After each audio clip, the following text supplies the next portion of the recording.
What's up, y'all? It's your boy, Mr. Cheap Sense here. And if you are not subscribed to this channel, please make sure you do that. Make sure also you ring the bell for notifications. There's an icon that's going to open up above the bell. Hit all so you get all content uploaded by me. Like the video, thumbs up, share the video, and be active in the comment section.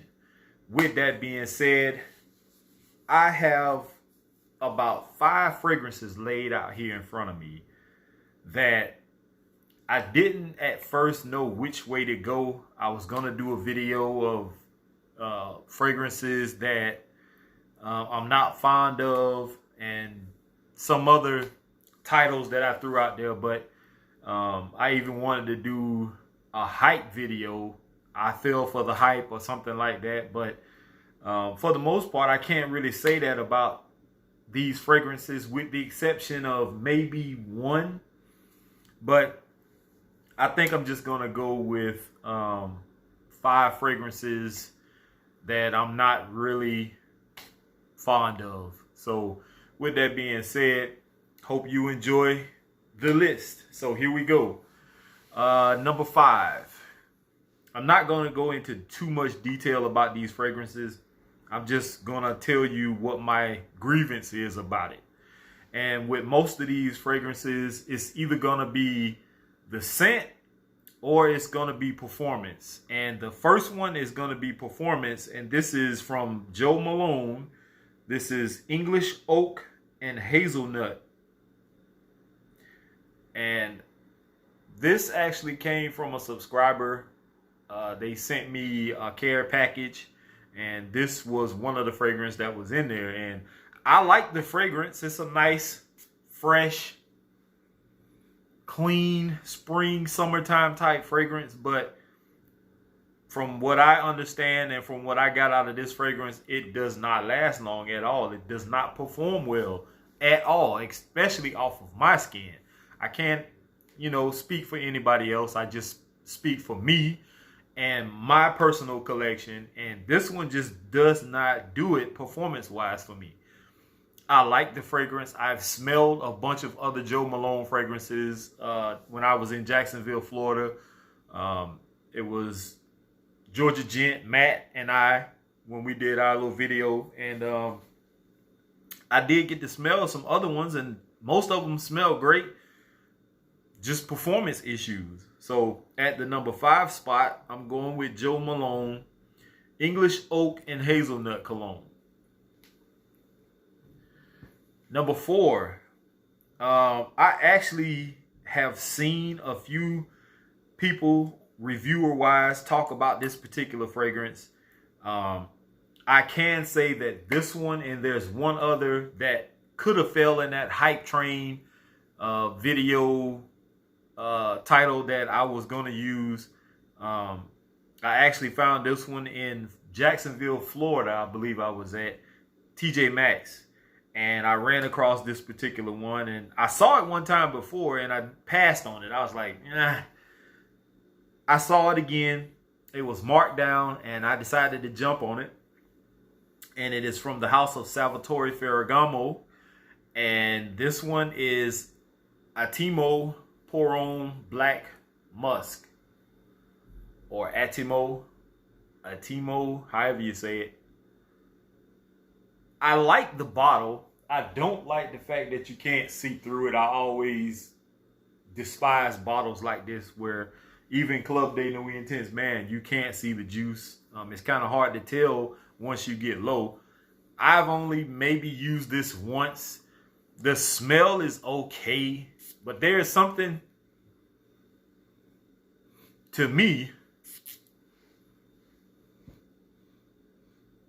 It smells okay. It's slightly off-putting to me for some reason. I don't know why. It's a freshie. When you think of black musk and you see this bottle, you would think of something that was going to be more for like winter and fall, cooler weather. But this seems more like a springtime fragrance. It's kind of fresh, very clean. It's nice smelling, but it's just, to me, something slightly off about this fragrance that I don't like. it doesn't perform well also off of my skin. Other than that, if you find this one in a retail store, discount store, check it out. I'm not going to tell anybody to blind buy it. There are other people who've talked about this fragrance before. So if you don't take my word for it, check out some of the other reviewers and see what they have to say about it. But it's an okay fragrance. It's just nothing to go goo goo gaga over. Not in my book anyway. So that's at the number 4 spot. Number 3 is one I picked up a while back when I started doing reviews, and just because it was from the house of Bulgari and I was trying to collect Bulgari fragrances, I have at least 3, 4, 5, 6, 7. I got about 7, maybe 8, depending, Bulgari fragrances. This is my least favorite. I actually sold the one I had because it gave me headaches, and I guess it's because of, I think there's a note of cactus in this or something. You can see through this if you hold it up to the light.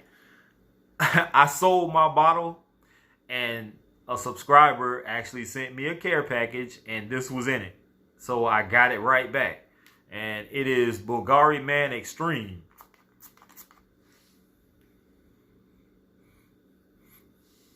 I am not fond of this one at all. This is my least favorite from Bulgari, period. I sprayed this on, wore it to work, and it just, my head was throbbing because of this. I don't know what's in it. Like I said, I think there's a note of cactus or something in this. Whatever the case may be, I am not a big fan of this fragrance. So that's the number 3 spot. The next 2 are probably going to be the 2 fragrances that's going to piss people off that is on the list. But it's my list, it's my nose, and it is what it is. So next up is one that's fairly new. It hasn't been out too long. It is from the house of Dolce and Gabbana. It is Dolce and Gabbana The One Gray. And I've seen a few reviewers talk about this fragrance, and I got my hands on it, and it's an type fragrance to me. Just another freshie. Smells like it has a slight bit of sweetness to it, maybe some citrus or something. I don't know what it is, but this particular fragrance I am not a big fan of. I've worn it once. I don't believe I got any compliments, but it's okay. It's just not, it's not the original. The original Dolce and Gabbana, the one. I'm not talking about the EDT because I do have the EDT. I mean the EDP. This is the EDT. This is the EDP. This one, even though it doesn't last long, performance-wise, it's a great smelling fragrance. I get compliments each time I wear it. I consider it more of a close encounter type scent. This one, it smells okay. It's just, to me, kind of bland and boring. It smells like the average freshie. So I'm not a huge fan of this one, but it's just okay. It's whatever. And the number 1 fragrance that's probably going to make people piss their pants is from the house of Viktor&Rolf. It is the original Spicebomb. And I hear people talk about this fragrance a lot. They say the extreme version is much, much nicer. I have smelled Spicebomb. What is it?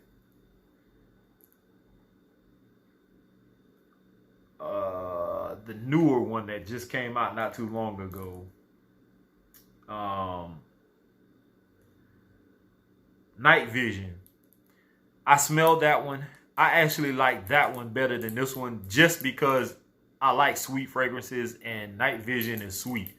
This one, it smells okay. just, yeah, to me. I talked to my boy Trey Sense earlier, and I told him the same thing about this fragrance. He likes it, and, you know, that's his personal choice. There's nothing wrong with liking this. It's not a bad fragrance. It's just, for me, it doesn't do it. People brag and boast about this fragrance, and I just don't see what all the hype was about behind this one. Now, the extreme version, I have smelled it, is much, much nicer than this, and the performance is much better than this, and I want to get my hands on that one. But the original Spicebomb, I've seen this one in discounters, which is actually where I got this one from. And the price that they had on this, it was like, not this particular one, but the price on the one I saw before, it was like 60 some odd dollars. And I don't see why somebody would pay that price for something like this, and it's not all of that to me. That's just my personal opinion, but, you know, to each his own. So these 5 fragrances are fragrances that are just, to me. If you have anything that you want to add to this list, list it in the comment section down below. If there's something, some kind of discrepancy you have about the particular 5 that I have here, put it in the comment section down below. Let me know what you think. Should I not have had something in the list? Should I have added something else instead of something in the list? Let me know. I'm out of here, guys. Here is, I guess I'll just grab this one. To Smelling Great. Peace.